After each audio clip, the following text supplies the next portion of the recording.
제가 미국에 간 지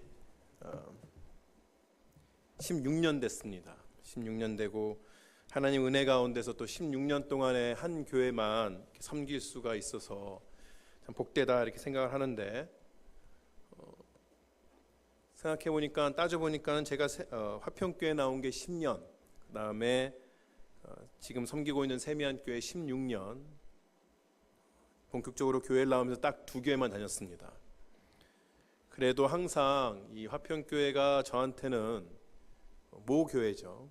잘하고 또 제가 또 신학을 공부할 수 있게 된 것도 또 화평교회에서 보호해 주시고 또 도와주시고, 또 저하고 지금 함께 살고 있는 제 아내도 역시 화평교회에서 또 도움을 주시고, 그래서 우리 담임 목사님께서 항상 마음 가운데 가지고 계셨던 우리 교회 청년들이 자라서 어디서든지 하나님의 귀한 그 사역을 잘 감당하는 그러한 목적에서 많은 신학생들도 또 후원하시고 또 음악 하는 사람들도 후원하시고 하셨는데, 그 화평교회에서 저희에게 주신 그 어떤 뭐라 그럴까요? 도움들, 또 후원들, 이런 것들을 어떻게 갚아나갈 수 있을까 늘 기억하면서 적어도 저희가 선 자리에서만큼은 귀한 열매를 맺어야겠다, 그런 생각으로 열심히 살고 있습니다.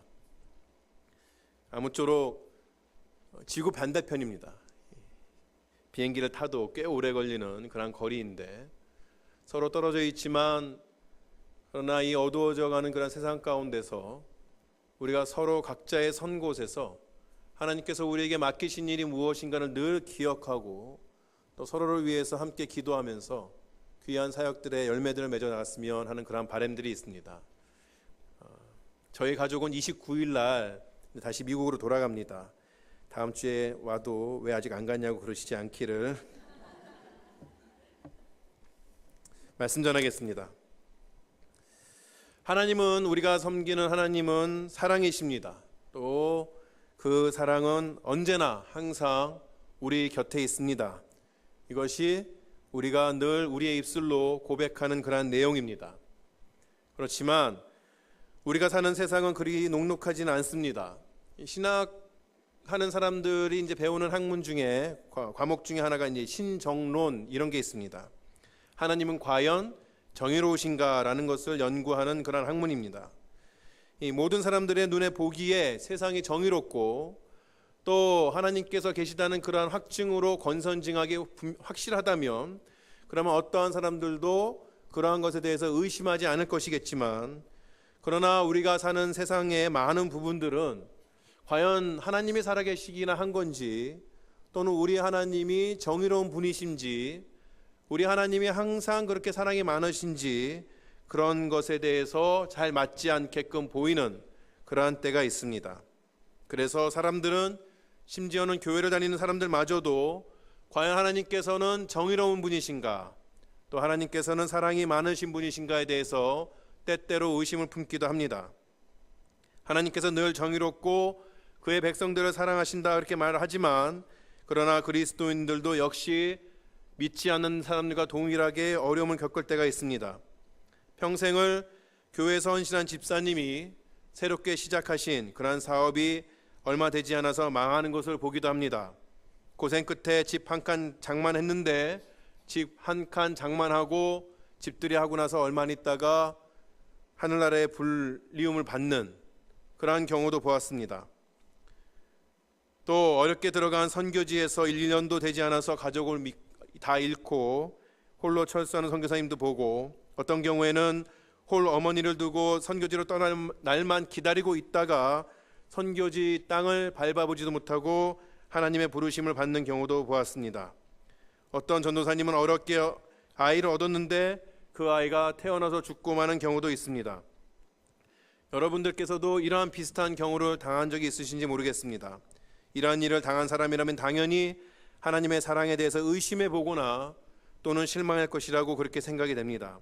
이 정도로 이렇게 제가 지금 열거한 그러한 큰 일들은 아니라 할지라도 여러분이 열심히 기도했던 그 기도의 내용들이 잘 이루어지지 않는 그러한 경우가 있을 수도 있겠고, 때로는 하나님께서 나를 사랑하여 주시는 것은 확실한 것 같은데 나는 과연 그러한 사랑을 받을 만한 자인가?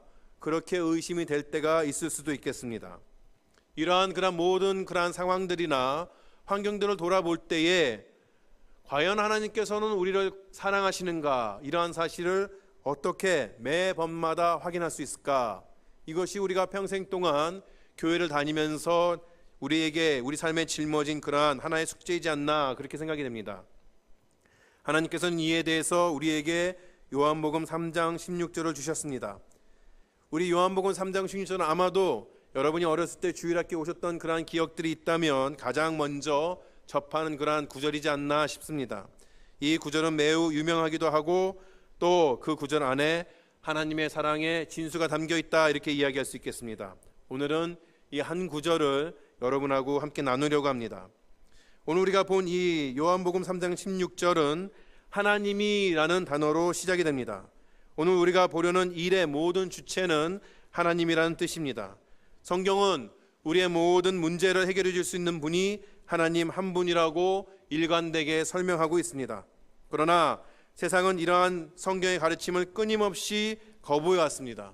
인간은 스스로 자신들의 문제를 풀 수 있다고 그렇게 여겨왔습니다.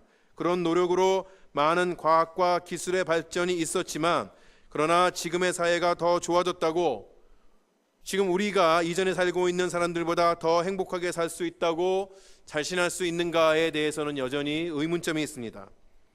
인간은 자신의 노력으로 거둬들인 열매들을 물론 그것들조차도 하나님께서 주신 것이겠지만 더 커져버린 자신의 욕심을 채우는데 사용하고 있습니다. 열심히 돈을 벌어서 돈을 더 얻게 돼서 어떠한 집을 하나 산다.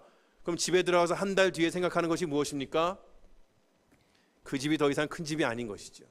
더 큰 집으로 가야 하는 것이죠. 그리고 그 욕심은 성경이 말하는 바와 같이 우리를 사망에 이르게 합니다. 또 어떤 사람들은 우리 스스로가 구원할 만한 가치가 있는 존재다 이렇게 이야기합니다. 세상에 75억 인구가 있다고 하여도 나라는 존재는 나 하나뿐이니까 나라는 존재가 얼마나 귀중한가. 인간의 역사가 수천 년 되었다고 하여도 그러나 인류 역사 가운데 나라는 존재는 단 하나밖에 없다 이렇게 이야기하면서 스스로의 가치가 귀하다고 그렇게 이야기합니다. 그러나 성경은 우리 모두가 그런 존재는 아니라고 이야기합니다. 로마서 3장 23절에 보면 모든 사람이 죄를 범하였음에 하나님의 영광이 이르지 못하더니 라고 이야기해주고 있는 것이죠. 인간이 충분하지 않다는 사실은 꼭 성경 구절을 들지 않아도 알 수 있습니다. 첨단 과학을 누리는 21세기에서도 여전히 많은 사람들은 수많은 종교를 가지고 있고 여전히 참된 것을 찾기에 열심입니다. 그 말은 사람들은 여전히 자기의 문제에 대해서 스스로 해결할 수 없거나 그 방법을 찾지 못했음에 대해서 증거해주고 있는 것입니다. 그러나 사람들은 여전히 하나님을 찾지 않고 끝까지 스스로에게 미련을 두고 헛된 노력을 해오고 있습니다.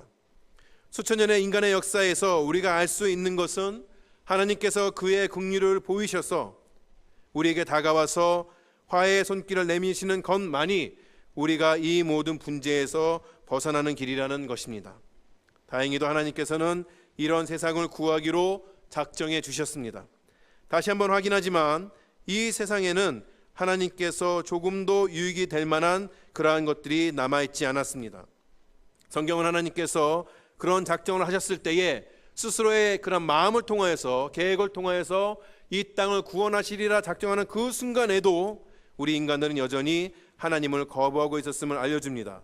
로마서 5장 8절에 보면 우리가 아직 죄인 되었을 때에 의인이 아니라 죄인 되었을 때에 그리스도께서 우리를 위하여 죽으심으로 하나님께서 우리에 대한 자기의 사랑을 확증하셨다 이렇게 이야기해 줍니다.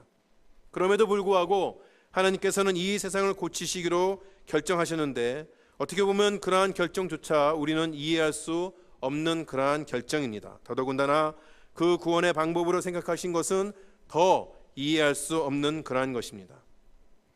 오늘 본문은 하나님께서 우리에게 구원을 주시기 위해서 그의 독생자를 주셨다고 이렇게 이야기합니다.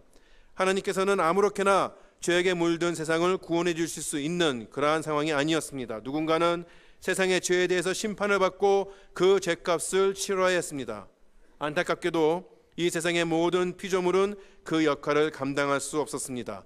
죄인이 죄인을 대신할 수 없기 때문에 그렇습니다. 그래서 하나님께서는 죄가 없는 유일한 존재를 죄를 대속할 수 있는 인간이 되게 하셨는데 그분이 바로 하나님의 독생자 예수 그리스도이신 것입니다. 그리스도께서는 죄가 없으시다는 것, 이것이 하나님께서 독생자를 우리의 구원의 방법으로 내려주신 첫 번째 이유입니다. 하나님께서 독생자를 내어주신 두 번째 이유는 그분의 능력 때문에 그렇습니다. 예수 그리스도께서는 죽으시고 부활하심으로 말미암아서 죽음을 포함한 모든 권세를 이기셨습니다. 이제 그분 안에 있다는 것은 우리 뒤에 그 어느 것과도 비교할 수 없는 든든한 조력자가 있다는 것을 말합니다. 세상의 어느 누구도 그리스도 안에 있는 우리를 건드리지 못합니다. 로마서 8장에 이렇게 말합니다. 그러나 이 모든 일에 우리를 사랑하시는 이로 말미암아 우리가 넉넉히 이기느니라. 내가 확신하노니 사망이나 생명이나 천사들이나 권세자들이나 현재 일이나 장래 일이나 능력이나 높음이나 깊음이나 다른 어떤 피조물들이라도 우리를 우리 주 예수 그리스도 안에 있는 하나님의 사랑에서 끊을 수 없느니라. 심지어는 우리가 짓는 죄마저도, 우리가 올바로 서 있는 그 순간마저도 우리를 예수 그리스도의 깊으신 그 사랑 가운데서 끊어낼 수 없다. 성경은 우리에게 이렇게 이야기해 주고 있는 것입니다.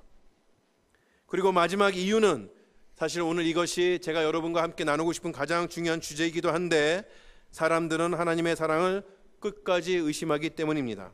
앞에서도 잠깐 언급했던 것처럼 하나님께서는 이 세상을 구원하셔서 얻는 것이 아무것도 없는 것입니다. 하나님께서 이 땅 가운데 2000년 전에 예수 그리스도를 통하여서 구원의 길을 열어주셨는데, 여러분이 보시기에 이 세상은 과연 하나님께서 구원할 만한 그러한 세상처럼 보이십니까? 아까 어느 분이 저에게 금요일 날도 그랬는데 오늘은 뭐 미국 얘기해 주시나요? 별로 할 게 없습니다. 제가 미국에 살고 있지만 가면 갈수록 그냥 마음만 답답해지고, 아까도 잠깐 어떤 분과 나눴는데 제가 살고 있는 동네는 아마 내년이나 내후년쯤 되면 공립학교에 화장실을 한 칸 더 만듭니다. 트랜스젠더가 사용해야 되는 그러한 것들을 마련하기 위해서 이제 만들게 됩니다. 뭐 그것뿐만 아니라 뭐 이런 동성애 문제뿐만 아니라 여러 가지 문제가 많이 있죠. 제가 저희 부모님을 배웠더니 그 동네는 괜찮냐 그러더라고요. 하도 이제 총격 사건이 많이 나다 보니까. 여러분 뭐 한국이나 미국이나 다 보시는 것처럼 이 세상이 과연 하나님께서 구원해 주실 만한 그러한 세상인가? 예수 그리스도께서 2000년 전에 피를 흘려서 돌아가셨는데 그 피값은 제대로 하고 있는가? 의심이 되는 것이죠. 여러분 중에 어느 분이 종이컵 하나 사려고 집을 파는 경우가 있겠습니까? 강물에 애지중지하던 강아지가 빠졌다. 미국 사람들은 참 애완 동물을 좋아하죠. 애완견 참 좋아합니다. 사람에 대한 그 건강보험은 안 들어도 강아지에 대한 건강보험은 듭니다. 사람은 아프면 참고 억지로도 참고 버티는데 강아지는 병이 들면은 꼭 병원에 가야 됩니다. 뭐 그렇지요. 아무리 그렇게 애지중지하는 강아지라 하더라도 강물에 강아지가 빠지고 여러분의 아들이 빠졌다. 누굴 구하시겠습니까? 당연히 아들을 구하는 것이죠.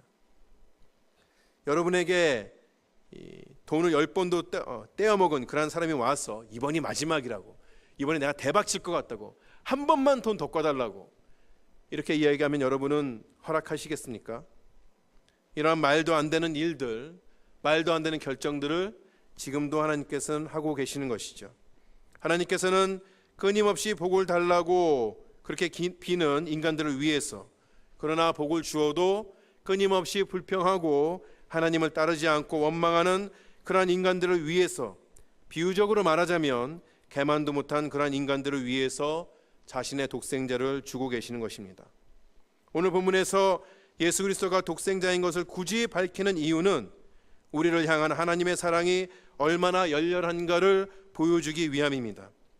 하나님께서는 여러분을 구원하기 위해서 길거리에 있는 아무나 붙잡아서 대신 죽게끔 하신 것이 아닙니다. 하나님은 여러분을 위해서 독생자를 내어 놓으셨습니다. 구원하여 주었음에도 불구하고 여전히 그분의 사랑과 그분의 진심에 대해서 의심하는 그러한 여러분들을 위해서 그 사랑하는 아들을 내어놓으신 것입니다. 하나님께서 하나님 스스로의 그러한 독생자를 귀하게 여기시는 만큼 하나님께서는 여러분 각자의 구원을 귀하게 여기고 계시는 것입니다. 그리고 그 엄청난 일들을 마지못해 하신 것이 아니라 기쁨으로 하셨다고 이야기하고 있습니다. 에베소서 1장 5절은 그 기쁘신 뜻대로 우리를 예정하사 예수 그리스도로 말미암아 자기의 아들들이 되게 하셨으니 라고 이야기합니다. 제가 이야기를 하나 여러분께 해드리려고 합니다. 어떤 나라에 젊은 날 크게 다친 광부가 있었습니다. 이 광부는 오랜 세월 동안 침대 곁에 있는 창문으로 세월이 흘러가는 것을 보았습니다. 몸을 움직일 수가 없기 때문에 그런 것이죠. 그의 동료들은 세월이 가면서 안정적이 되고 손자, 손녀도 보았지만 그는 회사로부터 적절한 보상도 받지 못하고 그냥 침대에 계속해서 누워서 하루하루를 살고 있었습니다. 어느덧 노인이 된 광부에게 한 젊은이가 찾아와서 물었습니다. 젊은이가 말하기를 저는 어르신께서 하나님의 사랑에 대해서 장담한다고 들었습니다. 이 모든 불행이 일어났는데도 어르신께서는 어떻게 그렇게 하나님의 사랑에 대해서 믿을 수가 있습니까? 이 노인이 대답합니다. 나도 때로는 의심하던 때가 있었습니다. 하루는 사탄이 나에게 찾아와서 나의 동료들이 여전히 건강한 모습을 보여주면서 물었습니다. 예수님은 당신을 사랑하는가? 사탄은 나의 이 누추한 방과 동료들의 멋진 집을 보여주면서 다시 물었습니다. 예수님은 당신을 사랑하고 있는가? 사탄은 끝으로 동료들이 손자, 손녀와 즐겁게 지내는 모습을 보여주면서 내 눈에 눈물이 흐르기를 기다렸다가 다시 물어보았습니다. 예수님은 정말로 당신을 사랑하고 있는가? 젊은이는 노인에게 물었습니다. 그럼 당신은 사탄에게 무엇라고 대답했습니까? 노인이 대답했습니다.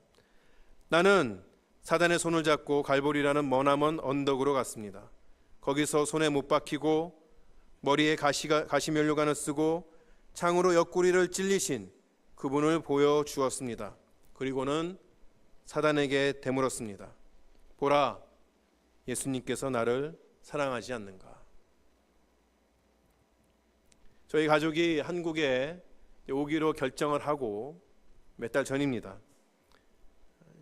비행기표를 사면서 저 혼자 화평교회에 와서 할 설교를 열심히 썼습니다. 누가 시켜준다고 얘기도 안 했는데 저 혼자 결정하고 어떤 설교를 할 것인가 막 열심히 썼습니다. 2편 썼습니다. 근데 이제 한 3주 전쯤에 제가 설교를 바꿨습니다. 이 외국에서 오래 살다 보니까 가끔씩 이 한국에서 나오는 인터넷에 뉴스에 이 신조어들이 막 생길 때에 뜻을 모를 때가 많습니다. 도대체 무슨 소리인지. 그러면 이제 한국 갔다 오신 분이나 한국에서 막 온 분이나 물어봅니다. 뭐 이건 무슨 뜻입니까? 그런데 어느 날 인터넷에서 헬 조선 이러한 단어를 보았을 때 누가 설명해 주지 않아도 그 뜻을 알 수가 있었습니다. 참 살기가 힘든 그런 세상인 것 같습니다. 하루를 가면 갈수록 어떤 물질적인 것이나 또 육체적인 것뿐만 아니라 사회 전반적인 그러한 분위기라든가 우리가 원하지 않는 것들이 계속해서 일어나는 것들을 보면서 참 쉽지 않은 세상에서 우리가 살고 있다는 그런 생각을 해보았습니다. 여러분에게도 그러한 불행이 있습니까? 또는 하나님을 믿고 신앙생활을 하는 가운데서도 여러분이 이해되지 않는, 왜 하나님께서는 나에게 이러한 것들을 허락하실까, 그렇게 이해되지 않는 것들이 있습니까? 하나님께서 여러분의 뜻대로 움직여 주시지 않는 그러한 부분들이 있습니까? 아니면 오히려 여러분이 원하지 않는 방향으로 일이 틀어져 갑니까? 나는 이쪽으로 가게 해달라고 계속해서 기도하고 있는데 하루하루가 지나면 지날수록 내 삶은 전혀 반대로 가는 것처럼 그렇게 보이는 경우도 있겠습니다. 우리가 그 모든 일에 대해서 정답을 알 수가 없습니다. 그리고 우리 인생 가운데 일어나는 모든 일에 대해서 이해할 수 있는 경우도 없습니다. 어떤 사람들은 그렇게 이야기합니다. 다 지나고 나면 하나님께서 다 설명해 주실 거라고, 다 지나고 나면 모든 것들이 다 받아들여질 것이라고 그렇게 이야기를 하기도 합니다. 그러나 제가 그리 오랜 생활을 산 것은 아니지만 어떤 경우는 죽을 때까지 이해가 되지 않는 경우도, 어떤 경우는 죽을 때까지 받아들여지지 않는 경우도 있는 것 같습니다. 우리의 삶이 그렇게 녹록하지만은 않습니다. 어떻게 보면 우리가 예수 그리스도를 믿기 때문에 이 땅 가운데서는 더 어려운 삶을 사는 것 같습니다. 우리가 바울만 보아도, 사도 바울만 보아도 가끔 그런 생각을 해봅니다. 사도 바울이 만약에 예수님을 만나지 않았다면 정말 이 땅 가운데 떵떵거리고 살지 않았을까? 좋은 가문에서 좋은 교육을 하고 예수 믿는 사람 다 잡아 죽이면서 자기의 이름을 높이고 그렇게 살지 않았을까? 그러나 그렇게 이해하지 못하고 받아들이기 힘든 그러한 일이 있을 때에도 때로는 여러분이 가고 있는 그 길의 끝에 과연 귀한 열매들이 있어서, 보상들이 있어서 이 어려움들을 다 감당할 만한 그러한 가치가 있는지 의심이 되는 그 순간에도 우리 마음속에 새겨진 그 십자가만큼은 우리에게 하나님의 사랑을 다시 한번 확신시켜 주면서 우리가 걸어가는 이 길이 옳은 것인 것을 증명해 주는 것입니다. 그 십자가를 바라보는 자들에게 하나님께서는 이렇게 말씀하십니다. 로마서 8장 32절 말씀입니다.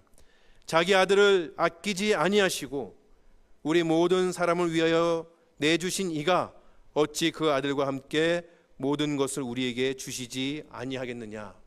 한 번 더 읽겠습니다. 자기 아들을 아끼지 아니하시고 우리 모든 사람을 위하여 내주신 이가 어찌 그 아들과 함께 모든 것을 우리에게 주시지 아니하겠는가.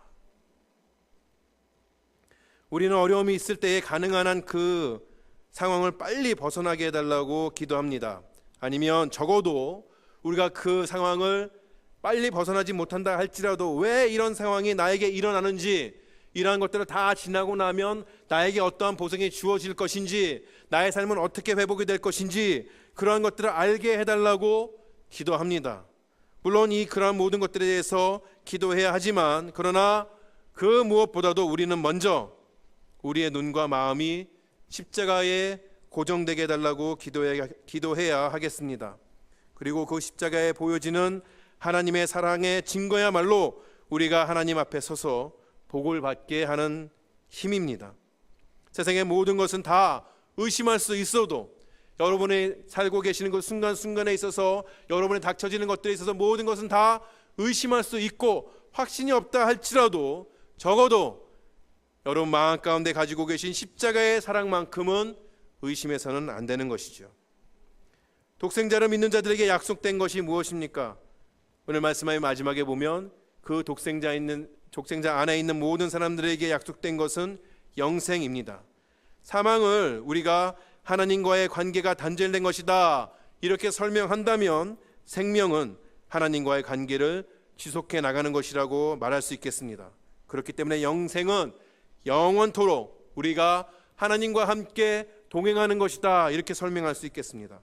이것은 죽어서 천국에서 하나님과 영원토록 사는 것뿐만 아니라 우리가 사는 이 땅 가운데서도 하나님과 함께 동행하면서 하나님께서 주시는 그 큰 복을 함께 누리면서 우리가 어려울 때에 하나님께서 주시는 위로와 그 힘을 가지고 다시 한번 일어서면서 하루하루를 살아나가는 것을 말하는 것이죠. 하나님께서는 십자가의 그 크신 사랑을 깨닫고 이를 신뢰하고 하나님께 감사하고자 노력하는, 끝까지 이 세상을 하나님과 함께 그리스도의 십자가와 함께 우리 안에 내주하시는 성령의 능력으로 지혜로 함께 이겨나가겠다 다짐하는 그러한 모든 사람들과 함께 하시리라 약속하시는 것입니다. 이번 한 주간 동안 이 십자가를 끊임없이 바라보면서 하나님의 평안 가운데 여기 모인 모든 화평의 가족들이 한 분 한 분 다 강건하기를 주의 이름으로 축원합니다. 기도하시겠습니다. 주님, 어지러운 이 세상 가운데서, 점점 더 어두워가는 이 세상 가운데서 빛으로 오신 예수 그리스도를 바라보게 하시고 그 그리스도께서 우리를 위해 지셨던 십자가를 바라보며 나아갈 수 있도록 허락하여 주시니 진심으로 감사를 드립니다. 아버지 하나님, 그 십자가의 사랑 의심하지 아니하며 하나님, 때로는 우리 손에 쥔 것이 그리 많지 않다 할지라도, 하나님, 때로는 우리 마음 가운데 소원하는 것이 바로 이루어지지 않는다 할지라도 하나님과 함께 동행하는 것을 그치지 아니하고 하나님 앞에 등을 돌려 세상을 향해 나아가는 그러한 자가 되지 않도록 늘 우리를 붙잡아 주시옵소서.